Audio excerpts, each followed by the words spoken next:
मुख तौर पर थोड़ी भी चर्चा बनी हुई है तो साडे च भी एक चर्चा बनी हुई है। थोड़ी चर्चा दे विच ये आम सवाल आता है कि केंद्र सरकार ने किसान जथेबंदियां नूं सद्दा पत्र भेजता ते किसान जथेबंदियां दा की जवाब दिंदियां ने, मीडिया ਡੀਕਦਾ ਹੁੰਦਾ जानी जदों वो सद्दा पत्र जिन्हों तुसीं कह रहे हो, जदों असीं ओहदी परोला पराली कीती है, वो सद्दा पत्र नहीं है, वो एक चिट्ठी है। वो चिट्ठी 5 पेजां दी चिट्ठी है जिहड़ी कह रही है भी असीं तुहाडे नाल जिहड़ी गलबात चलाई है वो च प्रोसैस की चलिया, चलदी गलबात नाल तुसीं आपदे एक्शन प्लान भी करते रहे हो, जिन्होंने मतलब ये समझाया उन्होंने भी असीं ना गल चला रखी है, तुसीं नाल एक्शन भी करी जाने। ਉਹਦੇ 'ਚ मुख तौर पर गल यह है भी जदों कानूनां दे उत्ते बहस हो गई, सरकार ने अपना पक्ष रखता, जथेबंदियां ने अपना पक्ष रखता, उत्थे ये गल नितर के सामने आ गई भी कानूनां दे विच कुछ ना कुछ गलत जरूर है।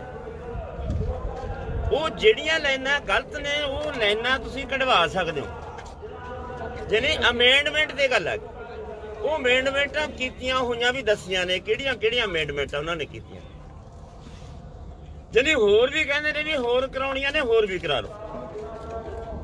ਇਸ ਘੇਰੇ 'ਚ ਰਹਿ ਕੇ, ਅਮੈਂਡਮੈਂਟ ਵਾਲੇ ਘੇਰੇ 'ਚ ਰਹਿ ਕੇ ਤੁਸੀਂ ਗੱਲ ਕਰਨ ਆਉਣਾ, ਥਾਂ ਵੀ ਤੁਹਾਡਾ ਹੋਊ, ਡੇਟ ਵੀ ਤੁਹਾਡੀ। यानी मैं 38-40 साल तो जथेबंदियां दे विच काम कर रहा, पहली बार किसी सरकार ने कहा कि तुसी डेट भी सोडी, थां भी सोडा। ये भला गल की है? ये सद्दा नहीं है, ये तो एक किस्म का तारपीडो करने की खातर, लोगों नूं कहण की खातर, आपदा पक्ष जचाउण की खातर एक अटैक है।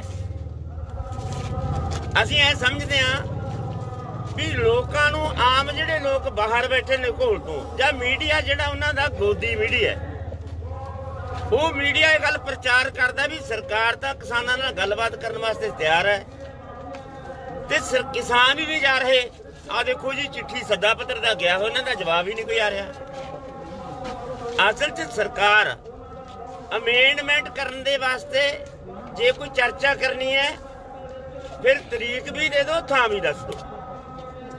जिन्हें जिथे गल टुटी सी 5 तरीक नूं उत्थे ही खड़ी है। इहदा मतलब ये कि सरकार दा साफ जवाब है, अमेंडमेंट करवा लो, कानून रद्द नहीं हुंदे। पंजाबी दे विच ये अर्थ बनदा वो चिट्ठी दा। फिर हुण जथेबंदियां ने सोचना है कि जथेबंदियां दा की जवाब दिंदियां। साडी जथेबंदियां, 2 जथेबंदियां ये गल नूं ऐ समझदियां ने भी सद्दा पत्र नहीं है, ये एक चिट्ठी है जिहदे विच ये दस्सिया होया भी असीं आह सोधां करदियां, होर करवाउणियां ने करा लो, रद्द दी झाक छड्ड दो। चिट्ठी दा असीं अर्थ आ समझ, बाकी साथी अपना अंधेर कर हिंदी च गल। जो केंद्र सरकार द्वारा चिट्ठी भेजी गई उसका प्रेस में पूरी चर्चा है, और जो सरकार के प्रवक्ता है, जो नेशनल मीडिया है, वो बातें इस तरह की उठा रहा है कि केंद्र सरकार एक कदम आगे आई है, जो हमें उसे नज़र में देख रहे हैं। और अब क्या किसान एक कदम आगे आएंगे? तो जैसे ग्राहा जी ने कहा कि सरकार ने अपनी पोजीशन पहले श्योर कर ली, जो भी खेती बिलों के लिए वो अपनी पोजीशन को तय करना चाहते तो उन्होंने पोजीशन तय कर ली कि खेती कानून तो वापस नहीं लेंगे, उनकी पूरी सीमा तय कर दी। और उसके बाद एक खत आया कि अगर आप खेती कानून वापस लेने वाली बात से पीछे हटकर खेती कानूनों में संशोधन करने के लिए बात करना चाहते हैं तो समय भी आप दीजिए और डेट भी खुद दीजिए। तो ये चिट्ठी कम, सरकार का बढ़ाया हुआ कदम कम, ये एक चक्रव्यूह रचने का यत्न किया जा रहा किसान संगठनों के ऊपर, और उसका प्रचार माध्यमों में फायदा कैसे लिया जा रहा है कि देश के बड़े हिस्से को जो इस बात से अनजान है कि केंद्र कूटनीति कौन सी चालें चलता है, यूनियन का कौन सा असली पक्ष है। साधारण आदमी ये सोच सकता है कि शायद किसान ही अड़ियल रवैया अपना रहे हैं। सरकार तो बहुत ज्यादा संजीदा है, बहुत ज्यादा गंभीर है इस बातचीत के लिए। तो ये मीडिया में, खास करके नेशनल मीडिया में, ये उभार आ रहा है। तो हम इसके बारे में यही कहना चाहते हैं कि बातचीत भी केंद्र सरकार से। ਸਾਡੀ ਜਥੇਬੰਦੀਆਂ, ਦੋ ਜਥੇਬੰਦੀਆਂ ਇਹ ਗੱਲ ਨੂੰ ਐ ਸਮਝਦੀਆਂ ਨੇ ਵੀ ਸੱਦਾ ਪੱਤਰ ਨਹੀਂ ਹੈ, ਇਹ ਇੱਕ ਚਿੱਠੀ ਹੈ ਜਿਹਦੇ ਵਿੱਚ ਇਹ ਦੱਸਿਆ ਹੋਇਆ ਵੀ ਅਸੀਂ ਆਹ ਸੋਧਾਂ ਕਰਤੀਆਂ, ਹੋਰ ਕਰਵਾਉਣੀਆਂ ਨੇ ਕਰਾ ਲਓ, ਰੱਦ ਦੀ ਝਾਕ ਛੱਡ ਦਿਓ। चक्रव्यूह रचने का यत्न किया जा रहा किसान संगठनों के ऊपर, और उसका प्रचार माध्यमों में फायदा कैसे लिया जा रहा है कि देश के बड़े हिस्से को जो इस बात से अनजान है कि केंद्र कूटनीति कौन सी चालें चलता है, यूनियन का कौन सा असली पक्ष है। साधारण आदमी ये सोच सकता है कि शायद किसान ही अड़ियल रवैया अपना रहे हैं। सरकार तो बहुत ज़्यादा संजीदा है, बहुत ज़्यादा गंभीर है इस बातचीत के लिए। तो ये मीडिया में, खास करके नेशनल मीडिया में, ये उभार आ रहा है। तो हम इसके बारे में यही कहना चाहते हैं कि बातचीत भी केंद्र सरकार से यहीं पर टूटी थी कि हमें अमेंडमेंट मंजूर नहीं है, आप कृषि के 3 कानून वापस ले लीजिए। तो बात जहां टूटी थी वहां पर ही खड़ी है। अगर देश में जिस तरह से मीडिया, भारत सरकार के प्रवक्ता जो बोल रहे हैं, उस तरह से दबाव डाला जा रहा है, अगर मान लीजिए हमारी दोनों यूनियन के खिलाफ कर रहा है, वैसे कम है, आप और लिखकर दीजिए। हम कह रहे हैं भी क्या ये हमारी बात समझ नहीं आ रही सरकार को कि हम तो आपसे मांग कर रहे हैं भी कृषि के 3 कानून वापस लेने चाहिए। तो ये बोलने भर से सरता नहीं, अगर कहें तो ये लिख के भी दे देते हैं भी कृषि कानून वापस। इसमें लिख के देने वाली कौन सी बात है। इसी तरह से बिजली शोध बिल 2020 है या पोल्यूशन वाला एक्ट है या सभी, वो कह चुके हैं मीटिंगें कि मेरी तो इज्जत का सवाल है, मैं कृषि कानून वापस नहीं लूंगा। तो भाई फिर इससे नीचे कोई मीटिंग करने की आप बात करते तो क्या उसकी क्या औपचारिकता रह जाती है। चलो ये भी सोचने का विषय है अभी। तो ये कुछ बातें तो उन्होंने भी क्लियर चिट्ठी में नहीं की है।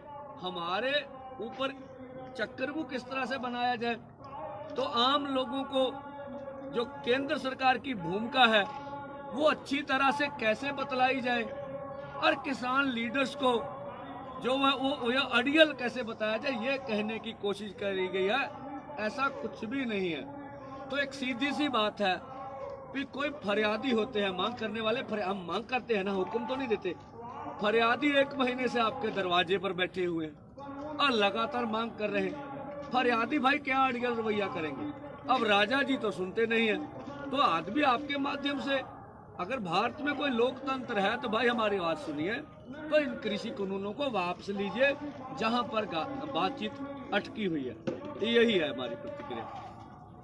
ਤੇ ਅਗਰ ਆਹੀਂ ਤੁਸੀਂ ਫਿਰ ਮੰਨਦੇ ਹੋ ਇਸ ਜੇ ਤੁਸੀਂ ਕਹਿ ਰਹੇ ਹੋ ਵੀ ਉਹ ਚਿੱਠੀ ਦੇ ਵਿੱਚ ਸਿਰਫ ਅਮੈਂਡਮੈਂਟ ਦੀ ਗੱਲ ਹੈ, ਅੱਗੇ ਵੀ ਜੇਕਰ ਦੁਬਾਰਾ ਤੁਸੀਂ ਜਵਾਬ ਦੇ ਦਿੰਦੇ ਹੋ ਜਾਂ ਬਾਕੀ ਜਥੇਬੰਦੀਆਂ ਇਕੱਠੀਆਂ ਹੋ ਕੇ ਕਹਿ ਦਿੰਦੀਆਂ ਵੀ ਕਾਨੂੰਨ ਰੱਦ ਕਰਨੇ ਤਾਂ ਗੱਲਬਾਤ ਕਰਾਂਗੇ, ਇਹਦਾ ਮਤਲਬ ਹੁਣ ਗੱਲਬਾਤ ਲਈ ਤੁਸੀਂ ਤਿਆਰ ਨਹੀਂ ਹੈਗੇ ਕੇਂਦਰ ਦੇ ਨਾਲ। ਇਹ ਮੌਕੇ ਦੇ ਜੋ ਹਾਲਾਤ ਨੇ, ਦੇਖੋ ਹੁਣ ਦੀ ਘੜੀ ਦੇ ਵਿੱਚ ਅਸੀਂ ਇਸ ਕਹਿਣ ਦੀ ਹਾਲਤ 'ਚ ਨਹੀਂ ਵੀ ਅਸੀਂ ਗੱਲਬਾਤ ਵਾਸਤੇ ਜਾਂਦੇ, ਕਿਉਂਕਿ ਸਾਡੀਆਂ 2 ਜਥੇਬੰਦੀਆਂ ਦੀ ਰਹਿ ਅਸੀਂ ਬਣੀ ਹੈ। ਅਸੀਂ ਅਜੇ ਇਹਨੂੰ ਇਹ ਨਹੀਂ ਕਹਿ ਸਕਦੇ ਤੁਹਾਡੇ ਸਾਹਮਣੇ ਵੀ ਅਸੀਂ ਮੀਟਿੰਗ 'ਚ ਨਾ ਜਾਣ ਦਾ ਫੈਸਲਾ ਕਰਾਂਗੇ।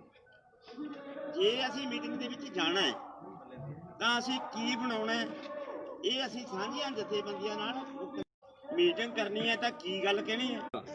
ਸਾਡੀ ਨੀਤੀ ਪਹਿਲਾਂ ਕਲੀਅਰ ਆ, ਉਦੋਂ ਉਹ ਪੱਤਰ ਤੇ ਫਿਰ ਵਿਚਾਰ ਕਰਾਂਗੇ ਆਪਦੀ ਜਥੇਬੰਦੀ 'ਚ। ਫਿਰ ਕੋਈ ਸਾਂਝਾ ਬਣਦਾ ਹੋ ਤਾਂ ਵੀ ਯਤਨ ਕਰਾਂਗੇ। ਵੀ ਹੋ ਚੁੱਕਿਆ, ਜਦੋਂ ਭਾਰਤ ਬੰਦ ਹੋਣਾ ਸੀ 8 ਤਰੀਕ ਦਾ, ਉਦੋਂ ਵੀ ਤੁਸੀਂ ਇਹ ਗੱਲ ਕਹੀ ਗਈ ਵੀ 8 ਨੂੰ ਨਾ ਰੱਖੋ ਜਾਂ ਇਸ ਦਿਨ ਨਾ ਰੱਖੋ, ਇੱਕ ਦਿਨ ਬਾਅਦ ਰੱਖ ਲਓ। ਉਦਾਂ ਦਾ ਵੀ ਤਾਂ ਕੋਆਰਡੀਨੇਸ਼ਨ ਦੇਖ ਹੀ ਰਿਹਾ, ਉਹ ਵੀ ਤਾਂ ਇੱਕ ਤੁਹਾਡੇ ਯਾਨੀ ਕਿ ਜਥੇਬੰਦੀਆਂ ਦੇ ਅਕੋਰਡਿੰਗ ਡੇਟ ਫਿਕਸ ਹੋਈ ਸੀਗੀ। ਨਹੀਂ ਉਹਦੇ ਮੈਂ ਦੇਣਾ ਜਵਾਬ। ਉਹ ਮੀਟਿੰਗ ਦੇ ਵਿੱਚ ਇਹ ਨਹੀਂ ਸੀ, ਕਿਉਂਕਿ ਮੈਂ ਸੀ ਮੀਟਿੰਗ ਦੇ ਵਿੱਚ। ਉਹਨਾਂ ਨੇ 5 ਤਰੀਕ ਨੂੰ ਮੀਟਿੰਗ ਕਰਕੇ ਆਪ ਦਿਨ ਮੰਗੇ ਸੀਗੇ, ਇੱਕ ਦਿਨ ਮੰਗਿਆ ਸੀ ਵੀ ਮੈਂ ਕਾਨੂੰਨ ਰੱਦ ਕਰਾਉਣ ਵਾਸਤੇ, मेरे बस की गल नहीं है, मैं कैबिनेट मंत्री से सलाह कर, अगर किसी बात के अंदर ये प्रमाण कर लिया भी हाँ यार ये लाइन तो गलत पड़ गया है, इसको हम काट देते हैं और ये दूसरा लाइन जो आप बोलते हैं वो पा देते हैं। इसका तो साफ अर्थ है कि कानूनों के अंदर किसी ना किसी से तो गड़बड़ हुई है। अगर गड़बड़ हो गया कानून में तो उसमें भी ये भी तो साफ है कि उसमें बहुत कुछ गलत है। अगर उसमें बहुत कुछ गलत पड़ा हुआ है तो उसकी फरोला फराड़ी करने की जरूरत नहीं, उनको रद्द करो। इस बात जो मूल रूप से गलती है, हाँ। उन लोगों ने जबरन, अभी तक किसान, पूरे भारत में इतने सारे किसान यूनियन है, उसमें से अमेंडमेंट के पहले किसी के साथ उसने चर्चा नहीं की है। इतने सारे राजनीतिक दल है, उसके लिए भी चर्चा नहीं की है। कोरोना काल के अंदर दोनों सदन के अंदर कोई चर्चा के बिना अपनी मेजोरिटी के तौर पर उसने अमेंडमेंट लगा दिया, लगातार 1 2 3 करके लगा दिया। तो उसी टाइम चर्चा नहीं है, तो अभी अमेंडमेंट, पूरे देश के किसानों का यही मांग है कि ये अमेंडमेंट हमेशा के लिए कैंसिल हो जाए। तो इनके लिए चर्चा कहाँ होती है? देखिए चर्चा का सवाल ही कहाँ हो जाता है? हाँ चलिए हाँ। ਦੇਖੋ ਇਹ ਜਿਹੜਾ ਮਤਲਬ ਜਿਹੜੇ ਕਾਨੂੰਨ ਆ, ਇਹ ਲੈ ਕੇ ਆਏ ਆ, ਜੋ ਵੀ ਇਹਦੇ ਵਿੱਚ ਇਹਨਾਂ ਕਾਨੂੰਨਾਂ ਨੂੰ ਰੱਦ ਕਰਦੇ ਆ ਵੀ ਇਹ ਤਿੰਨੇ ਰੱਦ ਕੀਏ ਜਾਏ। ਪਹਿਲ ਕਦਮੀ ਕੀਤੀ ਹੈ, ਜਿਹੜੀ ਪਹਿਲਾਂ ਸਰਵਣ ਭਲੇਰ ਕੇ ਗਏ ਨੇ ਵੀ ਇਸ ਤੇ ਪਹਿਲ ਕਦਮੀ ਕੀਤੀ ਹੈ। ਚਰਚਾ ਹੈ, ਦੇਖੋ ਸਰਕਾਰ ਕਿੰਨਾ ਕਿੱਡਾ ਵੱਡਾਪਣ ਹੈ ਸਰਕਾਰ ਨੇ ਇੱਕ ਜਿਹੜਾ ਲਾਕ ਹੋਇਆ ਸੀ, ਮਤਲਬ ਡੈਡ ਹੋਈ ਸੀ ਗੱਲ, ਉੱਥੋਂ ਸ਼ੁਰੂ ਕਰ ਇਹ ਪ੍ਰਚਾਰ ਕੀਤਾ। ਅਸੀਂ ਮਤਲਬ ਉਹਦਾ ਕੀ ਬਣਾਉਣਾ ਹੈ, ਕੀ ਦੇਖਣਾ ਹੈ, ਕੀ ਸੰਦੇਸ਼ ਕਰਨਾ ਹੈ, ਮੀਡੀਆ ਦੇ ਵਿੱਚ ਕੀ ਗੱਲ ਲੈ ਕੇ ਜਾਣੀ है, जनता ਨੂੰ ਦੱਸਣ ਦੀ ਗੱਲ। इस पे चिट्ठियों का कहाँ से बात हो जाती है? कौन सा शतरंज होता है? ਉਗਰਾਹ ਸਾਹਿਬ ਮਸਲਾ ਤਾਂ ਜਿਹੜਾ ਟੇਬਲ ਤੇ ਹੱਲ ਹੋਣਾ ਹੈ, ਵੱਡੇ ਵੱਡੇ ਮਸਲੇ ਟੇਬਲ ਤੇ ਹੱਲ ਹੁੰਦੇ ਨੇ। ਤੇ ਜਿਸ ਤਰੀਕੇ ਨਾਲ ਤੁਸੀਂ ਹੁਣ ਕਿਸ ਤਰ੍ਹਾਂ ਦੇ ਸੱਦੇ ਦੀ ਉਮੀਦ ਰੱਖਦੇ ਹੋ, ਕੇਂਦਰ ਤੋਂ ਕਿਵੇਂ ਦਾ ਸੱਦਾ ਆਉਣਾ ਚਾਹੀਦਾ ਹੈ, ਉਹਦੇ 'ਚ ਕੀ ਸਮਾਂ ਹੋਣਾ ਚਾਹੀਦਾ ਜਾਂ ਥਾਂ ਹੋਣਾ ਚਾਹੀਦਾ, ਕੋਈ ਹੋਰ ਗੱਲ ਹੋਣੀ ਚਾਹੀਦੀ, ਕੀ ਐਡ ਆਨ ਹੋਣਾ ਚਾਹੀਦਾ ਉਸ ਸੱਦੇ ਦੇਖੋ ਭਾਈ ਇੱਕ ਗੱਲ ਹੈ ਇਹਦੇ ਚ, ਜਿਹੜਾ ਸੱਦਾ ਆਵੇ, ਜੀ ਜੀ ਸੱਦੇ ਦਾ ਮਤਲਬ ਹੈ ਵੀ ਡੈਡਲਾਕ ਕਿਵੇਂ ਟੁੱਟਦਾ। ਡੈਡਲਾਕ ਕਿਹੜੀ ਗੱਲ ਤੇ ਹੋਇਆ ਸੀ? ਕੀ ਉਦੋਂ ਗਾਹਾਂ ਕੁਝ ਵਿਚਾਰ ਰਹੀ ਹੈ ਸਰਕਾਰ? ਡੈਡਲਾਕ ਤੋੜਨ ਵਾਸਤੇ ਸਰਕਾਰ ਨੇ ਜਿੱਥੋਂ ਗੱਲ ਟੁੱਟੀ ਹੈ, ਸਾਡਾ ਕੋਈ ਸਮਝੌਤਾ ਟੁੱਟਦਾ, ਉਹਦੇ ਵਿੱਚ ਕਿਹੜੀਆਂ ਗੱਲਾਂ ਨੇ ਜਿਹਦੇ ਕਰਕੇ ਸਮਝੌਤਾ ਟੁੱਟ ਗਿਆ, ਉਹ ਗੱਲਾਂ ਤੇ ਕੱਢ ਕੇ ਗਾਹਾਂ ਸਰਕਾਰ ਅੱਗੇ ਵਧ ਕੇ ਕੀ ਵਿਚਾਰ ਰਹੀ ਹੈ। ਕਾਨੂੰਨ ਰੱਦ ਕਰਨ ਵਾਸਤੇ ਕੀ ਪ੍ਰੋਵੀਜ਼ਨ ਹੈ, ਉਹਦੇ ਰੱਦ ਕਰਨਾ ਨੁਕਸਾਨ ਕੀ ਹੋ ਜਾਣਗੇ, ਜਾਂ ਉਹ ਰੱਦ ਕਰਨ ਦੇ ਸਮਾਂ ਕਿੰਨਾ ਲੱਗਦਾ ਹੈ, ਜਾਂ ਰੱਦ ਕਰਨ ਦਾ ਪ੍ਰੋਸੈਸ ਕੀ ਹੈ, ਜਾਂ ਕਾਨੂੰਨ ਰੱਦ ਹੋ ਸਕਦੇ ਨੇ ਕਿ ਨਹੀਂ ਹੋ ਸਕਦੇ, ਇਹ ਕਰਨ ਵਾਸਤੇ ਲੀਗਲੀ ਇਹਦਾ ਕੀ ਪ੍ਰੋਸੈਸ ਹੈ, ਉਹ ਗੱਲ ਤੇ ਚਰਚਾ ਹੋਣੀ ਚਾਹੀਦੀ ਹੈ। ਅਸੀਂ ਉਹੀ ਚਰਚਾ ਦੀ ਮੰਗ ਕਰ ਰਹੇ ਹਾਂ। ਕੀ ਕਿਸਾਨ ਜਥੇਬੰਦੀਆਂ ਤੁਸੀਂ ਵੀ ਇਹ ਮੰਗ ਰੱਖੋਗੇ ਹੁਣ ਕਿ ਅਸੀਂ ਗ੍ਰਹਿ ਮੰਤਰੀ ਨਾਲ ਬੈਠਕ ਕਰ ਲਈ, ਕੇਂਦਰੀ ਮੰਤਰੀ ਨਾਲ, ਸਿੱਧੀ ਹੁਣ ਸਾਡੀ ਪ੍ਰਧਾਨ ਮੰਤਰੀ ਨਾਲ ਬੈਠਕ ਕਰਵਾਓ? ਦੇਖੋ ਅਸੀਂ ਪ੍ਰਧਾਨ ਮੰਤਰੀ ਇੱਕ ਅਥਾਰਟੀ ਹੈ ਜਿਹਦੇ ਕੋਲੇ ਸਾਰੀ ਇਹ ਪਾਵਰ ਹੈ। ਅਸੀਂ ਕਹਿੰਦੇ ਵੀ ਜਿਹੜਾ ਬੰਦਾ ਵੀ ਸਾਡੇ ਨਾਲ ਗੱਲਬਾਤ 'ਚ ਬਹਿੰਦਾ ਉਹਦੇ ਕੋਲੇ PM ਦੀ ਪਾਵਰ ਹੋਵੇ, ਉਹਦੇ ਕੋਲੇ ਪਾਵਰ ਅਥਾਰਟੀ ਦੇ ਕੇ ਭੇਜੇ, ਉਹ ਫੈਸਲਾ ਕੁਨ ਤਾਕਤ ਹੋਵੇ, ਸਾਡੇ ਸਾਹਮਣੇ ਬੈਠਣ ਵਾਲੀ ਪਾਵਰ ਹੈ ਜਿਹੜੀ, ਉਹ ਫੈਸਲਾ ਕੁਨ ਹੋਵੇ। ਇੱਕ ਵਾਰੀ ਕਈ ਵਾਰੀ ਐ ਖੇਤੀਬਾੜੀ ਮੰਤਰੀ ਬੈਠੇ ਹੁੰਦੇ ਨੇ, वो साड़ी गल का जवाब नहीं दे सकते। इसका निर्णय होगा। देखिए हमने लगभग अपनी पोजीशन को बता दिया। इसके बाद